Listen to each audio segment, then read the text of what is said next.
1973 में जब tiger reserve की कंसेप्ट शुरू हुई तो 9 टाइगर रिजर्व्स थे। बढ़ते बढ़ते अब 50 हो गए और खुशी की बात है कि 50 में से एक भी पुअर क्वालिटी नहीं है। फेयर है, गुड है, बेस्ट है, लेकिन एक भी पुअर क्वालिटी का नहीं है। तो ये बहुत महत्वपूर्ण है। और देखो प्रकृति की क्या वैभव है कि आदमी का अंगूठे का निशान जैसे यूनिक होता है।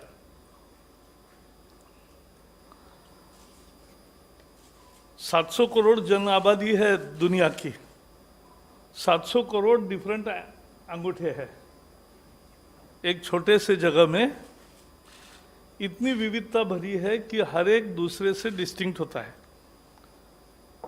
मुझे भी सवाल था कि ये बाघ एक से दिखते हैं तो इसमें अलग कैसे गिनते हैं, वही बार बार आया है ऐसा नहीं होता। तो नहीं होता।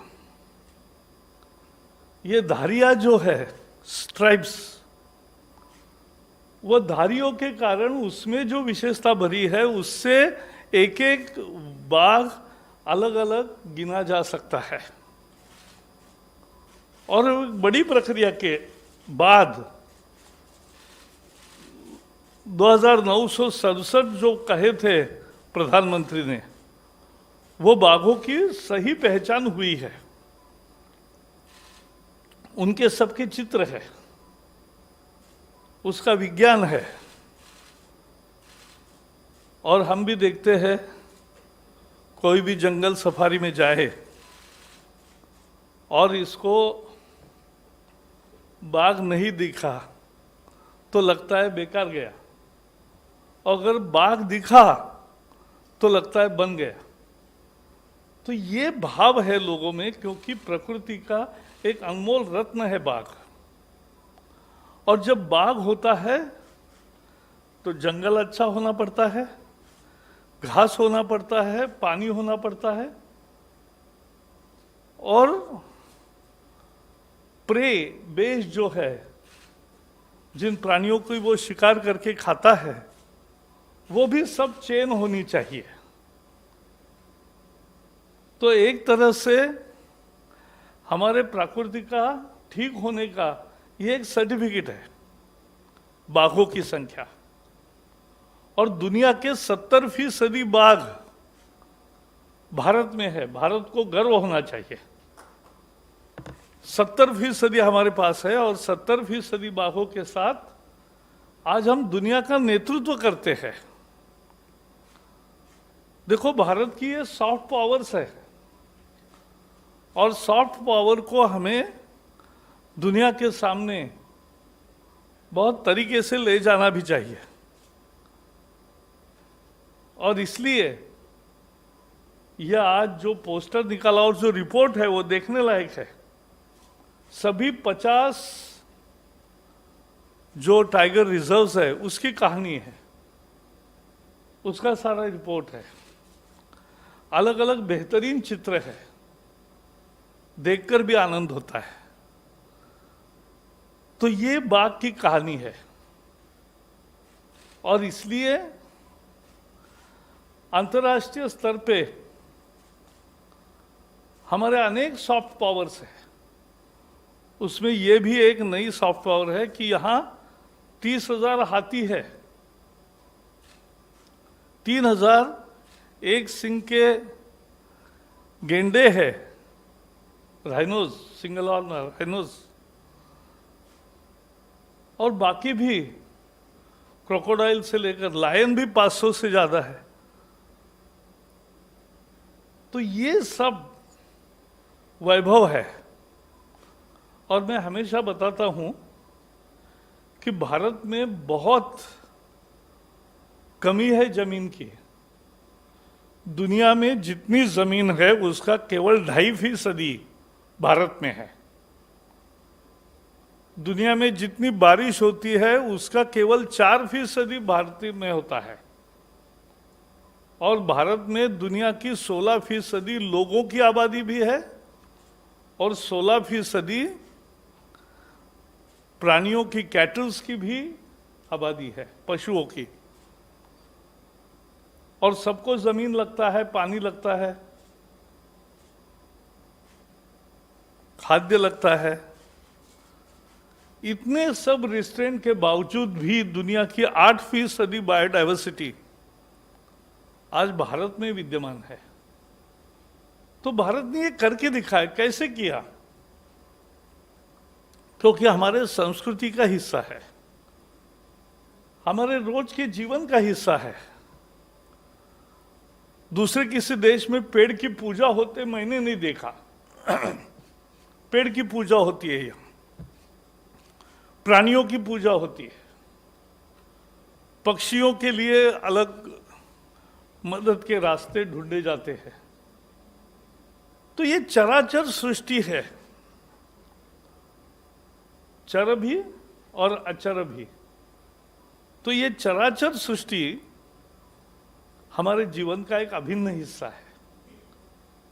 और इसलिए बाघों की रक्षा में भारत ने जो कदम उठाए, हम दुनिया के जो 13 देश है जिनके पास बाघ है, उनको सभी प्रकार की मदद करने के लिए तैयार है। और हम उनको ट्रेनिंग भी देंगे, कैपेसिटी बिल्डिंग भी करेंगे, यहाँ का उनको सब दिखाएंगे, ट्रेनिंग भी पूरा देंगे।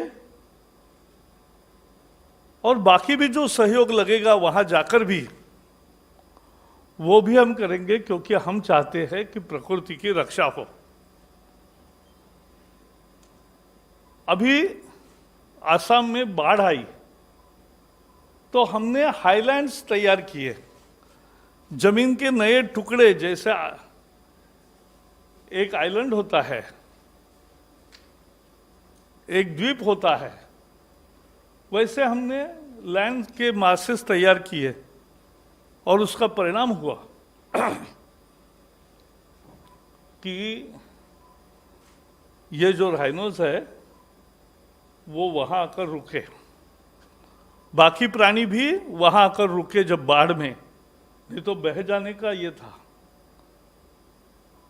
और इसलिए ये भारत की दृष्टि है। हम प्राणी को केवल उपयोग की चीज करके नहीं देखते हैं, उसको जीवन का अभिन्न हिस्सा मानते हैं और उसकी रक्षा करना हमारा कर्तव्य मानते हैं। मैं आपको बताऊं, एनिमल ह्यूमन कॉन्फ्लिक्ट भी होते हैं। समझो हाथी और मनुष्य में 500 लोग हर साल हाथी और मनुष्य संघर्ष में मरते हैं। लेकिन वही मनुष्य क्या कह रहा है? मैं गया था एकदम दूर जंगल के पास, किसानों से मिल रहा था, तो उन्होंने कहा कि ये हाथी आते हैं, फसल का बहुत नुकसान हो रहा है, कुछ करो। तो किसी ने कहा मार डालो, तो किसानों ने कहा नहीं मारना, वह हमारा नुकसान करते हैं, लेकिन मारो मत। जंगल में ही पानी और खाद्यान्न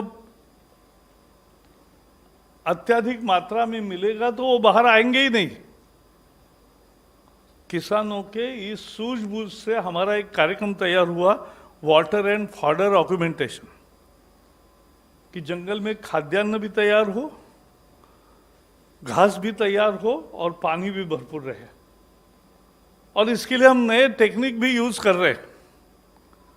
लाइडर सर्वे के साथ हम जंगल का नक्शा पूरा डीपीआर तैयार करेंगे और उस पर काम ऐसा जल संधारण का करेंगे कि जिससे पानी का संरक्षण होगा और उसके कारण ग्राउंड वाटर भी बढ़ेगा और उसके कारण घास भी बढ़ेगा।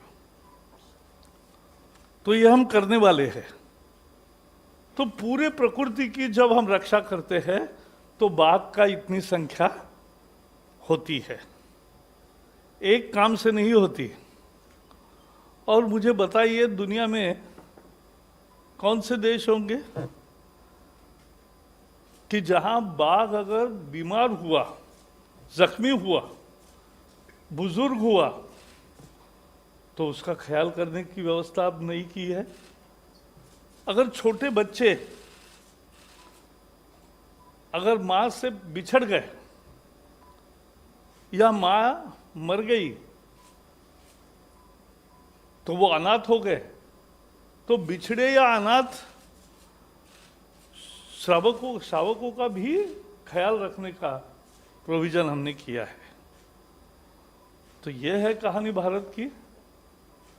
बाघों का सक्सेस ऐसा ही नहीं आता। At the end I will just summarize what I said, that India is proud of its tiger assets.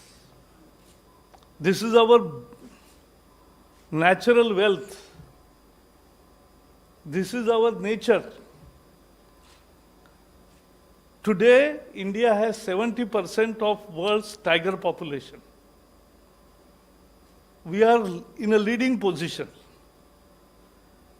And we are ready to work with all the 13 tiger countries, tiger range countries, in their training, in their capacity building, in their actual management of tiger reserves, in their management and nurturing the tigers more.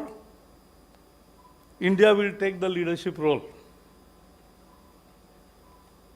At the same time, this has happened despite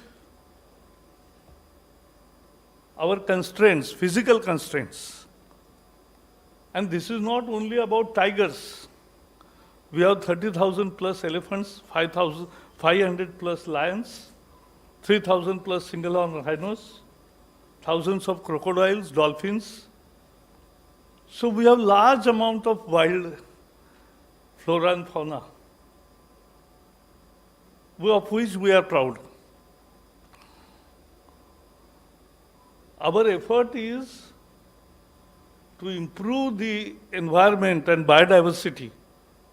And I'm very proud to say that despite India's constraint of having only 2.5% of the world's landmass, despite having only 4% of fresh rainwater resources, and with 16% of world's population and 16% of cattle population,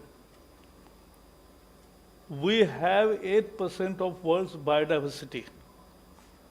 This is India's real strength. This is soft power. And this has happened because our culture tells us to treat animals, birds, cattle, everybody as part of human life, as part of coexistence. And therefore we worship trees, animals, and everybody. So, and we care for them. And that is what we are creating habitats for them. India will take all the lead in taking our numbers more, and has also decided to take up ambitious water and fodder augmentation program. And for first time in India, we will be using the LiDAR survey technology, which will give the complete bio details of the forest area where the work of water conservation can be done. Therefore, the water base will increase, groundwater will recharge,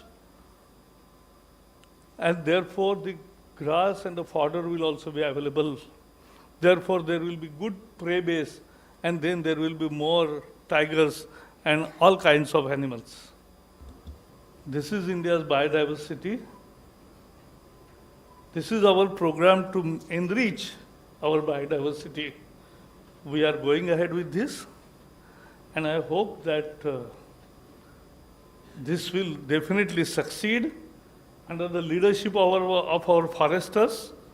All the 50 tiger reserves and the team under SP Yadav, I must congratulate, and DG Sanjay Kumar. Thank you and all the best. धन्यवाद.